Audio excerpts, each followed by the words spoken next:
Halo semua, apa kabar? Semoga dalam keadaan baik dan sehat.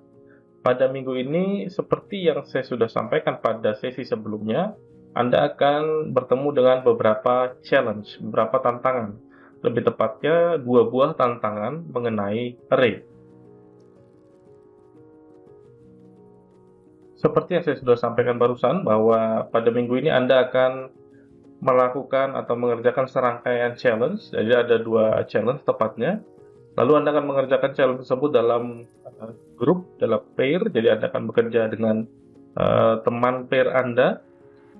Diharapkan melalui pekerjaan Anda ini, Anda akan mampu untuk lebih memahami lagi mengenai konsep array dan tentu saja mampu mengaplikasikan konsep array tersebut. Dua challenge yang akan Anda kerjakan adalah sebagai berikut. Yang pertama, digging deeper. Jadi Anda akan diminta untuk mencari sebuah kasus yang kemudian diharapkan akan membangkitkan pemahaman Anda sedemikian rupa sehingga Anda bisa lebih dalam lagi memahami konsep array dan struktur-strukturnya plus bagaimana cara menggunakannya. Untuk yang kedua, challenge yang kedua akan diberikan sebuah case study yang simple. Jadi saya memberikan Anda case study dan Anda akan menyelesaikannya masih bersama dengan pair Anda. Ya, jadi pada minggu ini Anda akan bekerja bersama dengan pair Anda.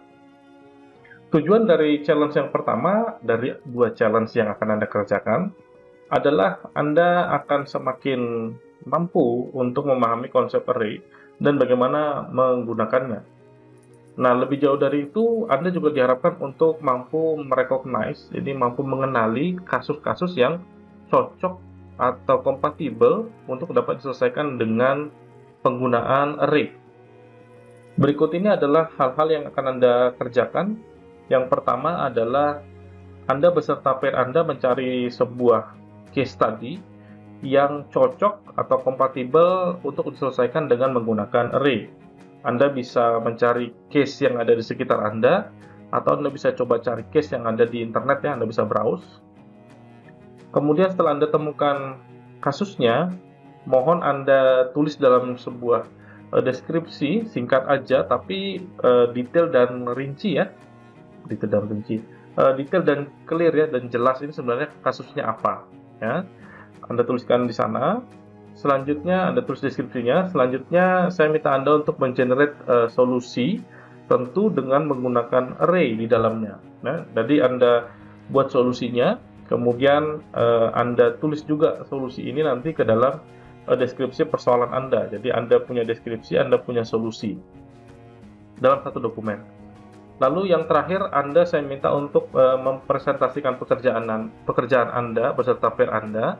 Lalu presentasi tersebut Anda rekam dan Anda upload ke YouTube. Link dari hasil upload Anda itu Anda masukkan lagi ke dokumen Anda, lalu Anda akan generate satu dokumennya akan Anda submit. Jadi dokumen ini akan saya gunakan sebagai artefak untuk penilaian.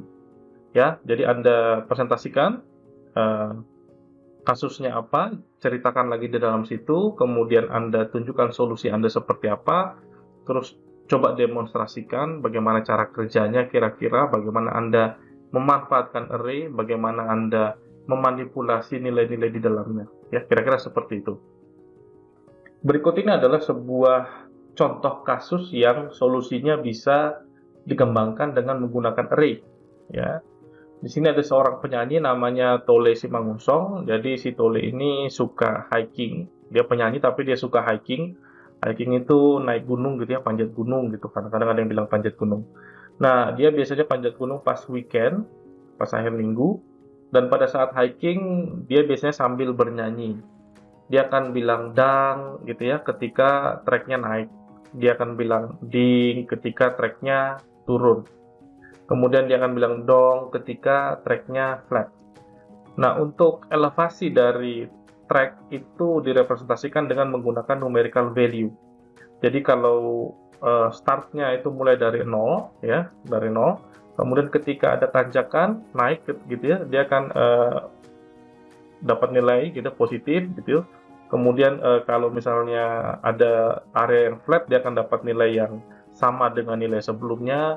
Kemudian ketika misalnya ada turunan apa namanya, track-nya menurun gitu ya, akan ada nilai yang lebih rendah dari nilai sebelumnya. Lalu kalau ada yang naik, dia akan apa namanya, ketika ada nilai positif lagi lebih tinggi dari sebelumnya, dia akan naik gitu ya. Jadi ada apa namanya, naik turunnya. Nah, jadi untuk naik turunnya itu direpresentasikan dengan nilai-nilai numerik yang kemudian menggambarkan elevasi dari perjalanan si Tolle ini ya. Jadi kalau kita gambarkan kira-kira bentuknya mungkin seperti ini ya. Ini cuma gambaran aja.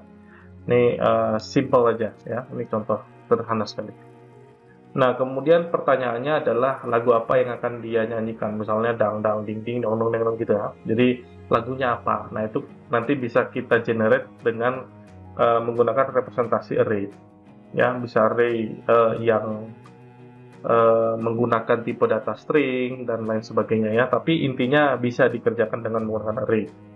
Itu contoh. Jadi saya minta Anda untuk mencari kasus yang modelnya kayak gini. Ya nggak harus kayak gini ya, bisa macam-macam ya. Anda bisa berkhayal yang lain-lain. Tapi ini contoh saja ya, ini contoh saja. Dan Anda coba cari. Kita akan membahas beberapa solusi, kasus dan solusi yang Anda kerjakan pada sesi pertama di hari Rabu. Jadi pukul 9 ya, 9 pagi kita akan coba bahas 2 atau 3 ya. Nanti Anda akan coba komentari pekerjaan mereka, apakah cocok atau tidak, improvementnya sebelah mana. Kira-kira seperti itu. Ya, jadi untuk bagian yang pertama itu, nanti untuk challenge yang kedua akan saya definisikan pada video penjelasan yang terpisah. Oke? Terima kasih. Ciao.